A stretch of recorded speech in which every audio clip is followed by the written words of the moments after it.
నుంచి ఇంటర్వ్యూ పోతున్నా అని మా బిడ్డకి చెప్పిండంట. ఎల్ఐసి చేపిస్తా పిల్లలకు అని. ఎల్ఐసి అయిపోయినాక ఇంటర్వ్యూ అయితే వస్తానన్నాడంట. అప్పటి వరకు రాలేదని ఫోన్లు చేస్తూనే ఉన్నాం మేము. ఫోన్లు చేసే వరకు రాలేడు. రాకుంటే ఆడ ఉన్నాడేమో అని పంపించిండ్రు. ఆడ పంపించే వరకు డోర్ వల్ల కొట్టేదంట. డోర్ పెట్టుకుందంట.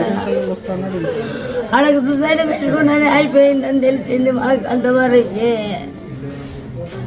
అదే ముచ్చట తెలిసింది కానీ మా కొడుకు ఏం చెప్పలేడు నాయనా. మాకేం చెప్పలేడు నాయనా. ఎంతమంది పిల్లలు? నాకు 2 కొడుకులు, ఒక బిడ్డ నాయనా. చందుకు ఎంతమంది? చందు చిన్నోడు. చందుకు ఎంతమంది పిల్లలు? చందుకు ఒక కొడుకు, ఒక బిడ్డ. ఇద్దరు కలిసే ఉంటారా? లేదు, ఎవరిది వాళ్ళు సపరేట్ ఉంటారు. ఎవరి ఫ్యామిలీ వాళ్ళే.